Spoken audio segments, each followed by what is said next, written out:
All right, today we're diving into the story of one of boxing's most, well, just plain intimidating figures, the man they called the Big Bear, Sonny Liston.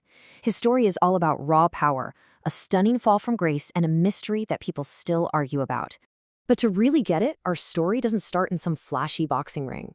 Nah, it starts in the dead quiet of the Missouri State Penitentiary. Just picture it, this enormous guy just sitting in silence, known not for who he was, but for the cell he was in. And that's the thing. Before the world knew his name, he didn't really have one. He was just a number. This was Charles Liston, a man whose whole identity had been kind of erased by a tough life of poverty and even harder labor. But this is where everything flips. I mean, how on earth does a man go from being an inmate to becoming the heavyweight champion of the world? It all started because somebody finally saw something in him. You see, a prison chaplain looked past the inmate uniform and saw this terrifying strength. He saw Liston's gigantic hands. So he gave him a pair of boxing gloves. And for the first time, this quiet, kind of menacing guy, he found a way to speak. Boxing became his voice. And it turned out to be his ticket out when he was paroled in 1952. And once he got out, man, the boxing world had no idea what was about to hit it. Liston wasn't just another tough guy. He was a physical specimen, the likes of which the sport had pretty much never seen. Okay, let's just start with his reach. A staggering 84 inches. Just try to wrap your head around that for a second. That means he could hit you from a spot where you thought you were completely safe. And for everyone else around the world, that's 213 centimeters. This wasn't just long. At the time, it was the longest reach of any heavyweight champion. It was this huge physical advantage, and boy, did he know how to use it.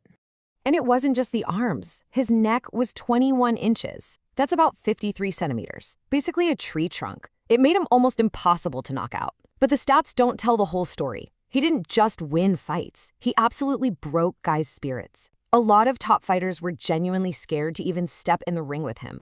This quote pretty much says it all, doesn't it? We're not talking about a regular punch here. Fighters said his jab, not his knockout punch, his jab, felt like being hit full-on by a telephone pole. It was a weapon that could just end a fight before it even got going. So with that kind of power and that level of intimidation, his climb to the top was pretty much inevitable. It was just a matter of time before he became the most feared man on the planet. So you can see how fast this all happened. Just 10 years after walking out of a prison yard, he gets a shot at the title against the champion, Floyd Patterson. In the eyes of the public, this was the ultimate bad guy versus good guy showdown. And how long did that big title fight last? 2 minutes and 6 seconds. That's it. Liston just wiped the floor with Patterson in the first round to become the heavyweight champion of the world. And he did the exact same thing in the rematch. Total, utter dominance. And just like that, the journey was complete.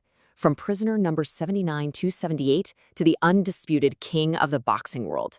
He was the Big Bear now, a champ who ruled the sport with a scowl and an aura of pure menace. But you know how these stories go. Every reign has to end. And Liston's, well, it ended in one of the biggest upsets in the history of sports. His unstoppable force was about to meet an object that just wouldn't stop moving. The challenger was this young, loudmouth kid named Cassius Clay, who, would later become Muhammad Ali. And it was a complete clash of everything. You had Liston's raw, scary power versus Clay's unbelievable speed and cockiness. Okay, so going into the fight, nobody, and I mean nobody, gave Clay a chance. Liston was a huge favorite. But right from the bell, you could tell something was off. Clay was just too fast. He danced, he moved, and all of Liston's huge punches were just hitting air. The Big Bear suddenly looked slow. And then the shocker. Liston quit. He just sat on his stool and didn't come out for the 7th round. Said he hurt his shoulder. The invincible champion was done. And if you thought that was weird, their rematch a year later was even stranger. It ended with the infamous Phantom Punch, a knockout blow that a lot of people in the arena swear they never even saw land. The fall of Sonny Liston just got wrapped in more and more mystery. So where does that leave us? What are we supposed to make of a champion who came from a prison cell only to fall apart under such bizarre circumstances? What's his legacy? They call boxing the sweet science for a reason. It's supposed to be about more than just who can hit the hardest. It's about skill and strategy. And Liston's place in all of that, well, it's really complicated. When you really boil it all down, his legacy is just one big contradiction. Here's a guy who could never really outrun the shadow of his criminal past, but at the same time, he literally created the blueprint for the intimidating, powerhouse heavyweights that came after him. He was a champion forged in the toughest place imaginable, who, for a little while, held the entire world in his massive fists. So what was he? A fearsome destroyer who was just outsmarted by the next generation? Or was there something more going on with that sudden fall and that phantom punch? That's the question at the heart of the Sonny Liston story. And honestly, it's one we'll probably never get a straight answer to.